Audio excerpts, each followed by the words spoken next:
All right, let's talk about what the president did yesterday. Showed up about an hour and so late for his press conference, at which time he took questions about everything you could think of, including one from Jonathan Karl, in which he was asked about immigration. Essentially, Mr. President, you came to office saying your main reason for going in there is to stop people like President Bush from going beyond the Constitution and issuing executive orders. Aren't you essentially doing the same thing? And that's when the president kind of rambled around about stuff that I'm not going to just sit here and do nothing. Congress won't do anything. So since the House and Senate, since the House didn't pass anything after the Senate passed it, I'm going to be forced to take action, especially in his mind. Republicans and Democrats, he says, agree on 80% of immigration reform. So let's listen to that soundbite.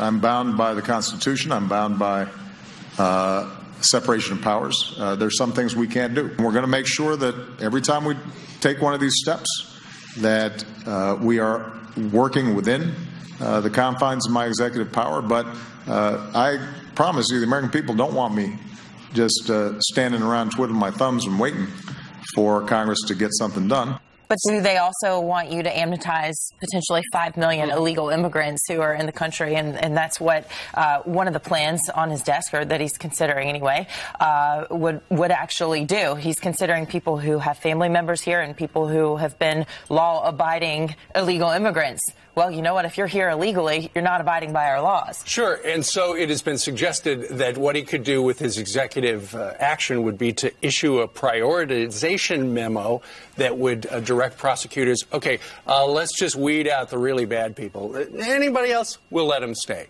Nonetheless, if the President of the United States does amnestize 5, 6, 7, 8 million illegals, that's going to cause a big problem. Ron Fournier, who used to be the Washington bureau chief for the Associated Press, now a contributor to the Fox News Special Report program and National Journal, says if the president does it, this is going to be bad. Watch.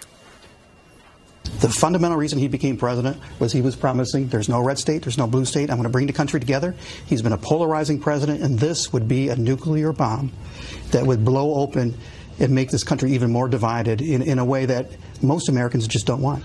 That's right. And I think in a way the House set themselves up for this by not having their own plan, even to say it's so different or so much alike the Senate plan. Why didn't the House come up with so the president can't say, hey, they didn't do anything, the House dropped the ball, the Senate passed it, they even got some Republican votes. I think they left themselves open for it. But you talk about open, let the speculation begin, because the President of the United States has now announced that he's going to be cutting his vacation off by about a week. Yeah, there's going to be some vacation interruptus, according to the Boston Globe. Why? Well, it turns out he's supposed to go to Martha's Vineyard from August 9th through the 24th, but he's going to come back to the White House on August 17th through the Tuesday, and all the White House is telling the Boston Globe is the president will be attending some meetings. Could that be the big unveiling of the executive action to amnestize all these people? At this point, we don't know. Yeah, it's just a 2-day deal. He is going to be, he could be doing fundraisers while he's out in Martha's Vineyard if he's needed for that. So that's probably off the table. You would think. He could be playing golf, but he's probably going to be playing golf already, spending time with his family. I mean, what could it be? Let the speculation begin. I think he's going to push for action, although if you're going to do something major, why do it before Labor Day? Real quick, we put that on the Facebook page right now. Why do you think the president's cutting off his vacation for a week? To come back and act and get some paperwork done, or do something major? All right.